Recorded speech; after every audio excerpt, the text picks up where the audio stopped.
Hey, architecture firm owners and emerging leaders. Get ready for unparalleled insight into the development of a world-class architecture firm and a worldwide organization driving the digital transformation of the design and construction industry. With Build Smart, the podcast that's changing how our profession operates. We share the incredible stories behind innovation in the building industry with my friend and co-host, Patrick McLeamy, FAIA, former CEO of the international architecture firm, HOK. You know, Yamasaki's office or firm lasted during his lifetime. And when he passed away, I think that was the end of the Yamasaki office. Helmut did not want that. He wanted a firm that would live out and grow beyond the founders.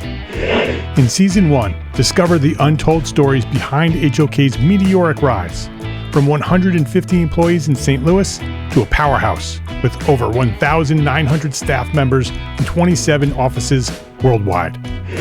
You know, they weren't as polite as the Kojima people.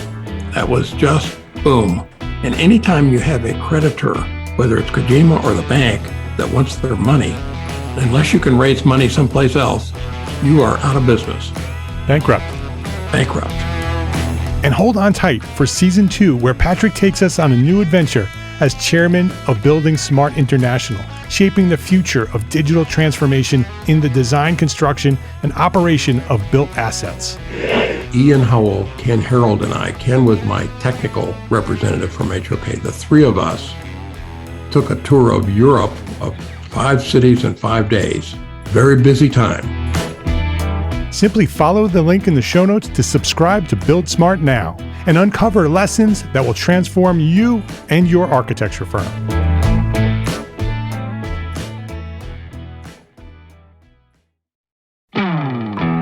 Hey, architecture firm owners and emerging leaders. Get ready for unparalleled insight into the development of a world-class architecture firm and a worldwide organization driving the digital transformation of the design and construction industry. With Build Smart, the podcast that's changing how our profession operates.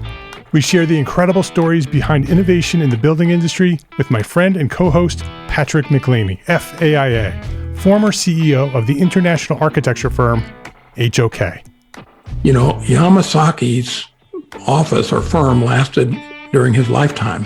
And when he passed away, I think that was the end of the Yamasaki office. Helmut did not want that. He wanted a firm that would live out and grow beyond the founders. In Season 1, discover the untold stories behind HOK's meteoric rise, from 150 employees in St. Louis to a powerhouse with over 1,900 staff members and 27 offices worldwide. You know, they weren't as polite as the Kojima people. That was just boom. And anytime you have a creditor, whether it's Kojima or the bank, that wants their money, unless you can raise money someplace else, you are out of business. Bankrupt. And hold on tight for Season 2, where Patrick takes us on a new adventure as chairman of Building Smart International, shaping the future of digital transformation in the design, construction, and operation of built assets. Ian Howell, Ken Harold, and I, Ken was my technical representative from HOK. The three of us took a tour of Europe of 5 cities in 5 days. Very busy time. Simply follow the link in the show notes to subscribe to Build Smart now and uncover lessons that will transform you and your architecture firm.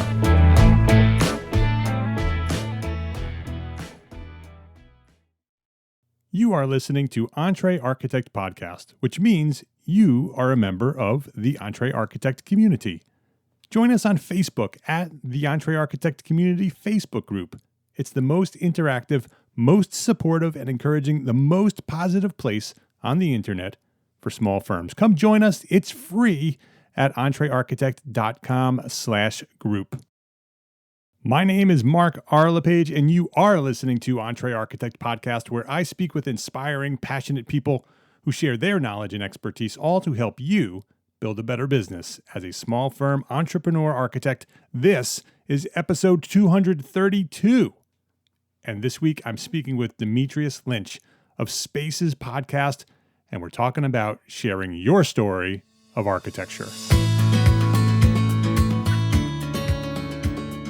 This episode of Entree Architect Podcast is supported by our platform sponsors, ARCAT, the online resource delivering quality building material information, CAD details, BIM, specifications, and much more at arcat.com.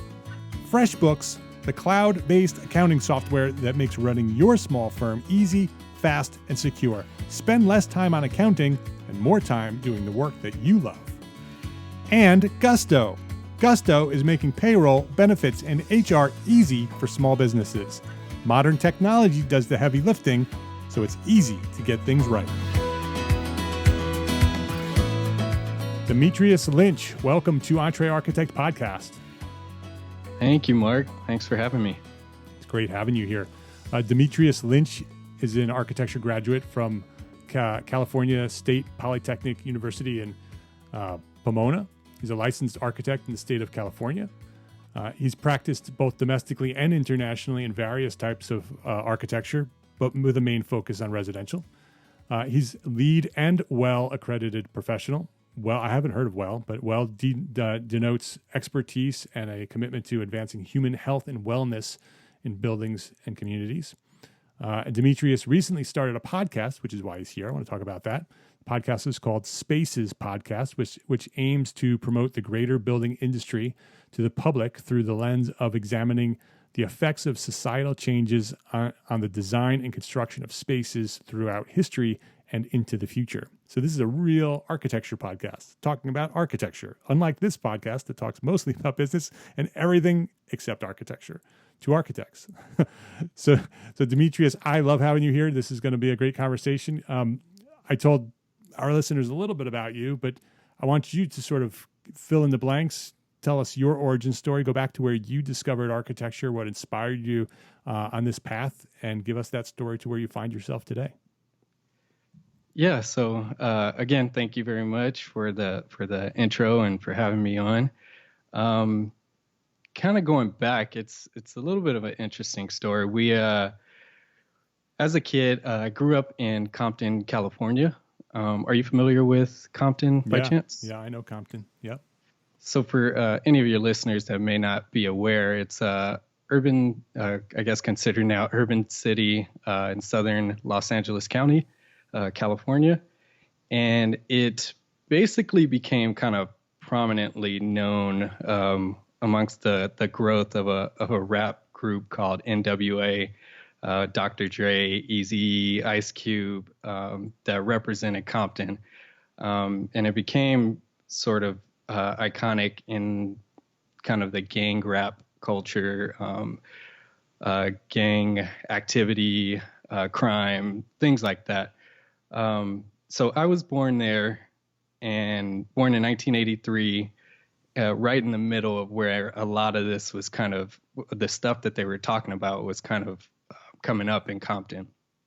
So I became, initially subconsciously aware of the effect of your environment, your built environment on people. And as I grew up, I became kind of more hyper aware of that situation and that relationship. But kind of simultaneously, as most of us would attest to, I was very creative, very into making things. My mom taught me how to draw, playing with Legos. She let me draw on the walls in my room, things like that. So I was always interested in making things, and I kind of started to go down a path of what I thought would be illustration, so comic books, cartoons, whatnot. But I went to a school called Marcus Garvey, which is in Los Angeles as well. And that school was actually a private school that was geared towards predominantly African-American attendees. And the school was basically geared towards teaching the students about Black history, as well as the normal curriculum. So we learned Swahili, African history, and everything else under sun. I think we had like 16 subjects that we would go through over a semester. So within that curriculum, well, I think around third grade, we started to focus in on Egypt and the history of Egypt and the mythology. So within that course, they introduced Imhotep, who was actually considered one of the first named architects, and in some circles considered a god of architecture. We learned about pyramids, and specifically what he was considered to contribute was the step pyramid. And from that point, that was my first introduction to architecture. And I was simultaneously learning or really enjoying math. And someone at some point told me basically drawing and math adds up to architecture. Right. Creativity plus math equals architecture. Exactly. So in combination with this kind of mythical figure of Imhotep, it just seemed like a really cool path to take. So as far back as I can remember, architecture had always been a direction for me. Ended up at Cal Poly Pomona, had kind of a up and down school experience or educational experience there. Because I kind of spread myself a little thin, I was involved in the Greek system, which I don't regret at all. It really helped me come out of my shell a little bit more, helped develop my leadership skills and the ability to kind of do a lot of different things. Finally graduated right in the middle of the economic downturn, but I was able to find work, but shortly after got laid off. Ended up working at a sporting goods store part-time while doing a little bit of architecture where I could get it, and then bounced around over the next few years of my career with a firm that was residential based, then did a year of retail focus, and then another firm that was residential based, and finally got to a point where I decided that I wanted to take a crack at doing my own thing. So I'm in the process of starting my own firm right now. Haven't officially launched, but that's in the works, and simultaneously developing and kind of growing the podcast. That's for one, congratulations on launching the new firm.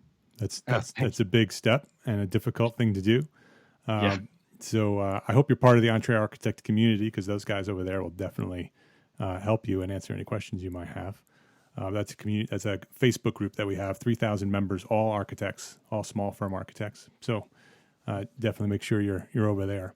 But let's talk about the podcast. What was sort of the inspiration? Why? I mean, you're in the middle of launching an architecture firm, which is hard enough. It's going to take a tremendous amount of time and energy. You want to launch a podcast in the middle of that as well, which also takes a lot of time and energy. So what's the inspiration behind the podcast?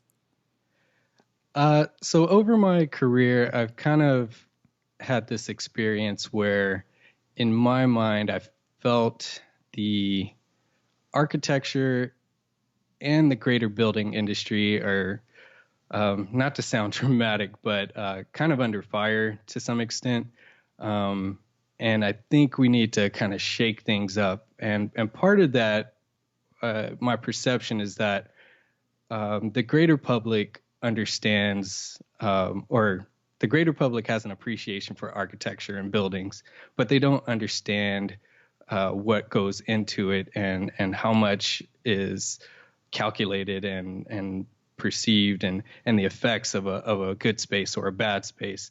And then on the other front is the people that are in the building industry, not just architects, but others in the industry they understand what architects do, but there's an undervaluation of what architects can bring to the table. So the goal of the podcast, there's sort of three parts. One is to promote the building industry to the general public. So give them a historical background and a relationship to the way that society, the changes in society can mold how spaces are designed, and vice versa. Spaces can have an effect on society. Secondly, highlighting those changes that have occurred over history and into the future. And then the last part of it is creating sort of a collaborative environment for different disciplines of the building industry to have a conversation about different things. So our podcast is set up where we have myself as the architect. We have a gentleman that's a kind of on the construction side, who does operations and business development. We initially started with a woman that was a economic specialist, focused specifically on millennials, but she's since left the show to kind of pursue and focus more things with her actual job. And then we have a new person that just stepped in, a woman that is on the builder developer side. She's the vice president of land acquisition. So we kind of have this three-headed monster that approaches or studies and gives their opinions on the development of a specific project type. And we're all millennials, so we kind of have that perspective of what we're seeing in our everyday lives and how those things are affecting spaces. It's a very interesting show, and also, just as an aside, very well produced. Sounds really good. You have music throughout the whole thing. It's very well done. It sounds a lot like the top podcasts that are out there, 99% Invisible and that type of podcast. It's you're doing a great job with the production of it, and the topics are really interesting. So you sort of take a building type, maybe schools, or I saw prisons was one of them. And so how do you typically go about doing that? Do you sort of give some history about it and then talk about what's the current situation?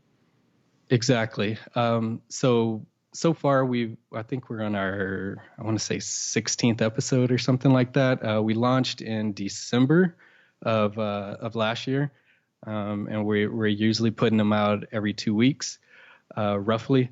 And topics that we've covered so far have been offsite construction, smart cities.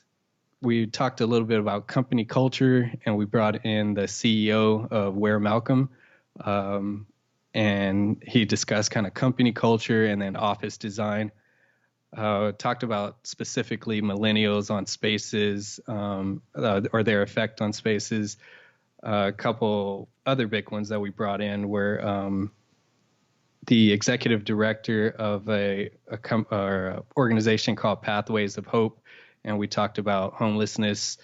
Pathways of Hope is an organization that supplies food and shelter for homeless individuals in Orange County. And another one to mention was the host of the DIY network shows Lawn and Order and I Hate My Yard, Sarah Bendrick. She's a landscape designer and contractor. She joined us to talk about home renovation. So yeah, I talked myself out of your original question. No, but that's basically, we were talking about topics, and so yeah. So yes, so that's kind of the range of. I mean, we're all over the place, and the show structure. I think that's where you were going. Yeah. The show structure is we'll have a particular project type or topic. We give a historical reference, kind of from as far back as we can track up to now, and then we have an open discussion about the historical content, and then discuss future items and things that are going on right now, all again from the prism of our individual specialized backgrounds. And then the other, thing or part of the show is, as you hear some nonsense from between the three of us, things that are going on in our lives.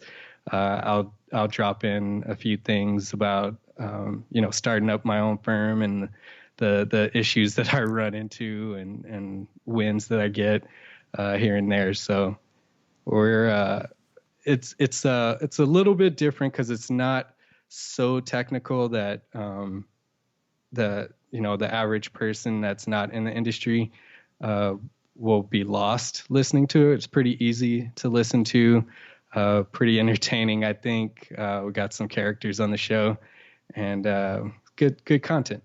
Yeah, I listened to the prisons episode, and I found it really interesting to sort of understand some of the history and the background on a topic like that, and then hear you guys discuss it in terms of today and society and how it's affecting society. I could see how that could go on forever. You can just take a topic and how architecture affects society and how society affects architecture. And from a point of view of millennials, the podcast is produced by millennials, and so it's interesting also to see and hear the points of view of young architects and younger people who are sort of grown up in the computer age. I mean, because from my age, I'm 48 years old. I remember when there were no computers, Yeah. and then how computers came, and now the computers are everywhere, and now it became mobile, and now and then we have social media, and how all of that sort of affects our society. But you've basically lived in a world that it was always there. That's part of a different way of thinking, and so it'll be interesting to hear your points of view on different topics in terms of and from a point of view of an architect and other people in the building industry.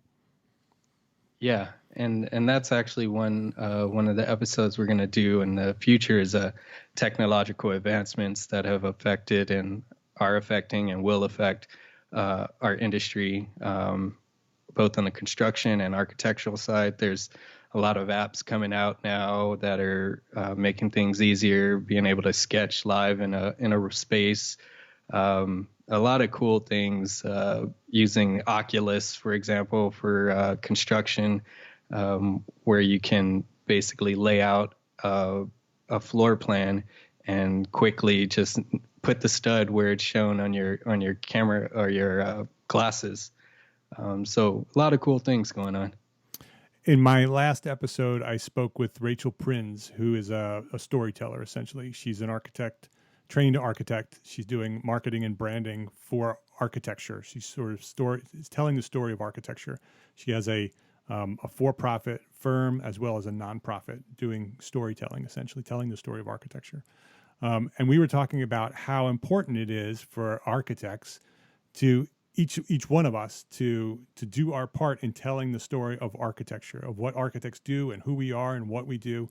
And I see that is exactly what you're doing with Spaces Podcast, is that you're out there telling the story of architecture, the history of architecture, the current status of architecture, as well as what's happening in your own personal lives as architects and professionals in the building industry. Hey, let's take a quick break to say thank you to our platform sponsors here at Entree Architect. We can't be doing this without them. So let's say thank you to ARCAT, FreshBooks, and Gusto.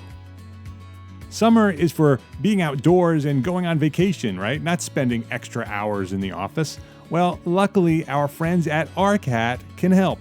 No matter where you are, maybe on a sandy beach or in a vacation home, or maybe you're working from home on your staycation, well, ARCAT has a great tool to help you stay connected with colleagues and clients. ARCAT's free service, Charrette, allows you to create projects, collaborate, assign tasks, share your thoughts, or simply create a portfolio to promote your firm for free. It's absolutely free. Just like everything at ARCAT, it's free. Just go to entrearchitect.com/ARCAT and click on the Charrette button right up at the top of the page. That's entrearchitect.com/ARCAT. ARCAT. FreshBooks makes it simple to send invoices, post your expenses automatically, track your time for your whole team by project, and get organized with reports, communication, and notifications. And getting started with FreshBooks is ridiculously easy. Most people send their first invoice seconds after starting their free trial. The same goes for tracking time, managing expenses, collaborating with contractors, and viewing financial reports. Fast, easy, maybe even life-changing. And if you need help at any time, free award-winning customer service is just a phone call or an email away. And if you have ever had second thoughts, don't worry. On top of our free trial for EntreArchitect listeners, you get a 30-day money-back guarantee so you don't ever have to worry about choosing FreshBooks. So give FreshBooks a try. It's free for 30 days. Just visit entrearchitect.com/FreshBooks and then let them know that we sent you by sharing EntreArchitect in the How Did You Hear About Us section. That's entrearchitect.com/FreshBooks to access your free 30-day trial today. Payroll and benefits are hard, especially when you're a small business. You don't have time to be an expert in things like taxes and regulations, and old school payroll providers just aren't built for the way that we work today. Gusto is making payroll, benefits, and HR easy for small businesses. Modern technology does the heavy lifting, so it's easy for you to get it right. No longer do you have to be a big company to get great technology, great benefits, and great service for your team. And to help support the show, Gusto is offering our listeners an exclusive limited time deal. Sign up today and you'll get 3 months free. Once you run a first payroll, 3 months free. Just go to entrearchitect.com/gusto. That is entrearchitect.com/gusto, GUSTO, and claim your free 3 months of payroll processing today. ARCAT, FreshBooks, and Gusto. Please visit our platform sponsors today and thank them for supporting you, the EntreArchitect community.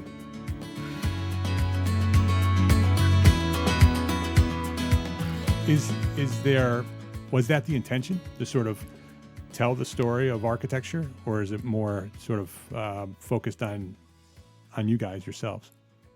Exactly. It's about telling the story of architecture, this has been evolving and becoming more and more clear, over the recent months as we've continued to go on. So the first episodes don't sound like the newest episodes. Yeah. But, it's definitely about telling that story and making it sort of palatable to the greater public, those that aren't involved in the industry on a day-to-day basis, to begin to understand and appreciate what we do and all the parts that go into it, because it's a massive industry that has a huge effect on everyone. That stat, we spend 90% of our time indoors, so we want to make a greater platform, because I think as architects, as the building industry, we talk to ourselves a lot, and I think we need to, like you mentioned and your guests, we need to broaden that platform to promote to everyone, all of the users, and make it understandable to anyone that may not be in the industry, so they can develop that appreciation and understand why it's important and why they need to contribute to that process. Is any part of the strategy from a business point of view with your own firm? Do you imagine that as the popularity of the podcast grows, that people will sort of learn who you are and what you do and may come to you for services? Yes, that is definitely a part of it. It's not necessarily something that I'm, Yeah, it's not the primary driver. Exactly. It's not the primary driver, but it is a benefit to doing it as the show grows. If I can get to a point where I am known and can pick and choose the work that I get, that would be a great place to be in. But it's not the primary driver. Yeah, but I think it's something that many of us can do. Podcasts are hard, So I wouldn't recommend that everybody go out and start a podcast. But there are many different platforms that we can all choose from. And by putting yourself out there and telling your story in whichever format you can, whether it's writing in a blog or a video or a podcast or however you want to do it, getting on stage and speaking, however you do that, you do two things. One is you promote the profession. You tell the story of what we do and how we do it. But it also can become a platform for you to gain exposure. The more people who know you, who you are, and what you do, the more likely that it's going to become a marketing tool as well. And I recommend that you embrace that it doesn't need to be a driving force. It shouldn't be the primary goal, because then the authenticity of what you're doing is deteriorated. But I've also seen people sort of push that away, that they don't want to assume that it's going to bring business, or that it takes away from what you're doing. And I think it should be both. I think it should be storytelling. It should be passion, your personal passion, but it should also be a way to put yourself out there and your business out there so that you can grow a strong, thriving business. So then that sort of feeds, I talk about this all the time, that one feeds the other, that the passion should feed the business, and then the business should then feed the passion, which will allow you to grow the passion. You'll have the time and the resources and the money to actually put more effort and more time into the passion when you have a successful business. So if you sort of combine the two with the intention from the beginning, that it will actually help support one another. Yeah. Another part of it was that as I was kind of coming up in the industry and, learning, I had there's this goal it's a kind of a grand goal to basically change the world through architecture. And as I grew up in this industry, it became more aware of the limitations of our industry, and the limitations of individuals. You can only do so much on your own. So the goal is to develop this platform and this brand that I can hopefully inspire more people to do things, to design better, to speak to each other with more respect between the different disciplines, to understand each other, to hopefully make this movement of change that I could not necessarily do on my own. I can only design so many buildings. So that was part of it as well in this development. You had mentioned that you grew up in Compton. How much of your childhood and the background of growing up in Compton has sort of influenced what you're doing today? I think a lot. What it was a foundation of toughness, honestly. I every little bump that I encountered along the way, while it was a little bit of a setback, in thinking back to kind of where I came from, people that I saw, other routes that were possible, helped me get through those moments. I remember being in college and having negative $300 in my account, trying to figure out how am I going to buy materials to build my model for school, and literally breaking down in the middle of Home Depot and just crawling in a ball in the aisle, and just trying to figure out how do I get through this. So toughness, I think, was one of the things that really kind of resonated and stuck with me as a foundation, and got me through a lot of bumps along the road. And you can go into this or not, but how did you do it? Because there's probably not a lot of architects coming out of Compton. So how did you do that? How did you go from Compton to Spaces Podcast and launching your own architecture firm? Family, honestly. My grandmother had me in the house, cleaning the house. She just kept you out of trouble. Yeah, just keep me busy. Yeah. Didn't allow me to, to have an opportunity to go down the wrong path. My friend always, to this day, my next door neighbor, pokes fun at me about how my grandmother would have the two of us on a Saturday cleaning the oil stains off of our driveway. As a smart woman. Picking weeds from our flower bed, seeing my mom work 3 jobs to keep me in the private school. My dad, working nonstop. He's a firefighter. He worked nonstop, and they weren't together. So my dad lived in Riverside, and he would, at the time, Riverside was a really nice area where he was. So taking me outside of Compton every couple weeks for the weekend, taking us on trips when he could, allowed me to have this greater perspective. So I think, being able to see all those different things added this foundation and this motivation to kind of move forward and want to get out of where I was and have a vision of where that could be. How much of it is obligation? That you've come from this place, your grandmother worked hard to keep you out of trouble, your mom and dad worked their butts off to sort of get you to the right schools and put you in the right environment. Is there a sense of obligation that you have, that you sort of have to succeed? A ton. Yeah. Because I feel like there's been so much investment in me that I have to deliver. I promised my grandmother that I would get her a car. So just things like that. So you got work to do, man. Yeah.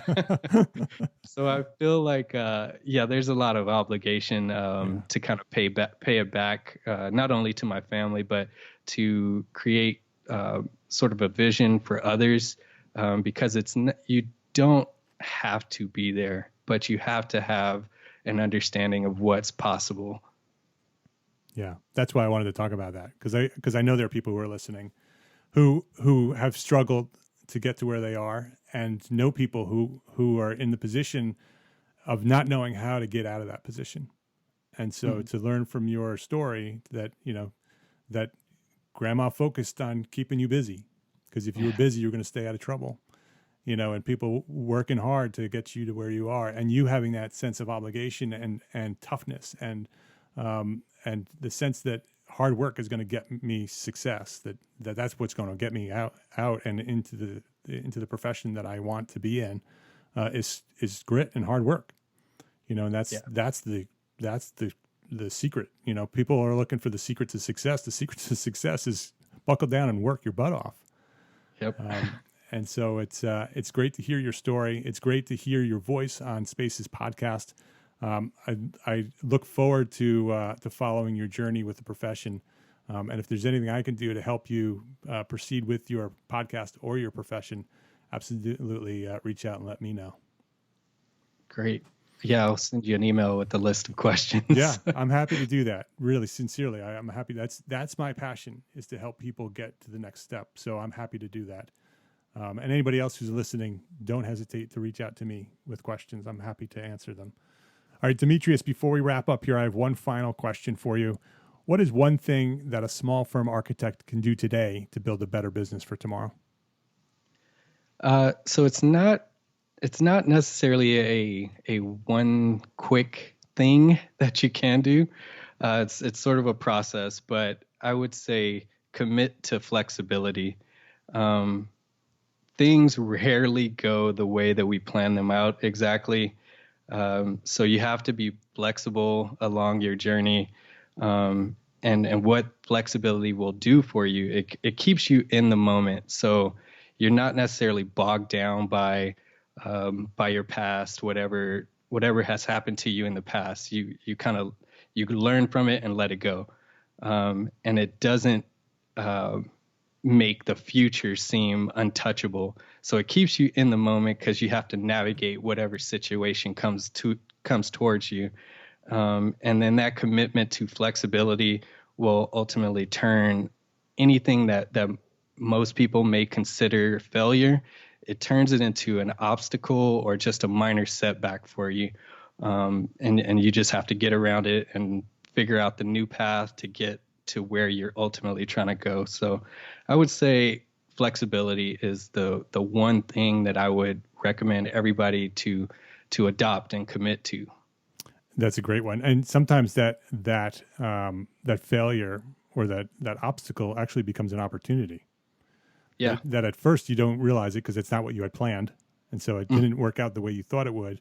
But if you open up to the possibility that it actually is what it should be, then that flexibility allows you to see those opportunities that you may not have otherwise seen. Very good one. Thanks for sharing that. Yeah, no problem. Dimitrius, thank you for hanging out and telling your story. Thank you for what you're doing on Spaces Podcast. On the web, it's spacespodcast.com, and pretty much all throughout social media, it's Spaces Podcast. If you search it up, you'll find it. Facebook, Instagram, Twitter. Dimitrius, anything you want to say before, or anything else you want to share before we wrap up here? I just wanted to highlight a few upcoming episodes, and anyone that is interested in being a guest on our show, you can email us at hello@spacespodcast.com. And just highlighting a few episodes coming up. We have an amusement park episode. So we're all over the place. We have a pretty fun amusement park episode coming up in the next week or so. Skyscrapers, Lead, and Well. So I know you mentioned you hadn't heard of Well. But we're going to go into detail about those two, and technological advancements. I mentioned that before, and we're going to try and cap off this year with hopefully, if we can pull it off, a remote recording of a brewery. That sounds like fun. That's strategic, I could tell. Yeah, so it'll be a party to celebrate our first year. Very cool. I have already subscribed, and after this podcast, I'm going to go back to episode 1 and download them all and listen to them all, because I'm looking forward to following your story, and I want to hear it from the beginning. So I'll do that as soon as we're done here. Is go back to episode 1. So Dimitrius, thank you very much for joining us here and for sharing your knowledge here at Entre Architect Podcast. Thank you for having me. So there you go. Spaces Podcast. Go check it out. You can go find it at spacespodcast.com. Dimitrius is going to be a successful guy. I can hear it in his voice. I love his podcast. Since recording that episode, I have listened to all of them. I'm all caught up. I'm just waiting. Actually, the amusement park episode is waiting on my podcast, on my podcast player. So I'm going to be listening to that soon. Really good. Lots of progress throughout the whole show from beginning to end. I love his voice, the calmness in his voice. It's fantastic for a podcast. So go check it out. I highly recommend it. He's working really hard on it. You'll see it in the edits. So definitely check it out at spacespodcast.com. This is episode 232. Would you please share that episode with a friend?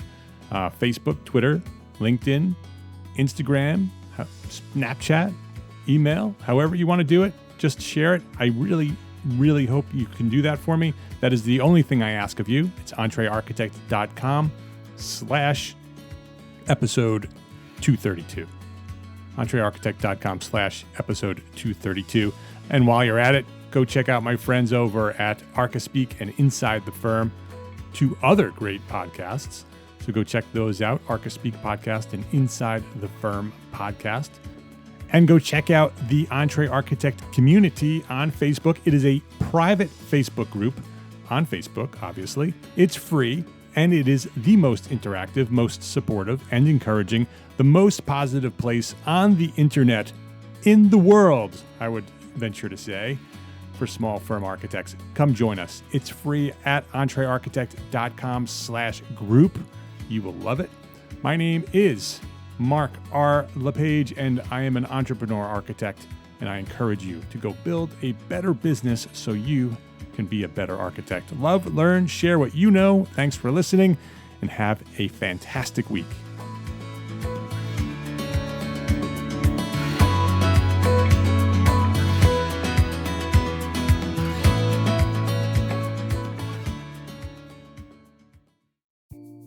Imagine earning continuing education credits while doing exactly what you're doing right now. Well, you can. Gable Media has revolutionized the way you earn your continuing education credits with a groundbreaking approach. Forget running around town and scouring the internet for credit-worthy courses. Fulfill your CE requirements effortlessly by listening to engaging podcasts just like the one you're listening to now. Our podcasts are designed to educate, entertain, and inspire, all in a user-friendly environment. But wait, there's more.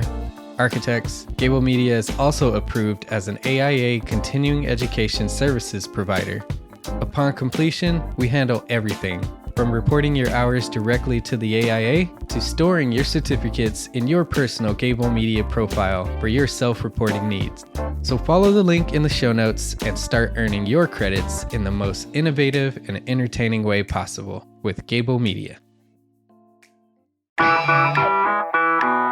Attention architects and creative minds, get ready to supercharge your brand with Build Your Brand, the podcast that's unlocking the secrets of branding success for creatives.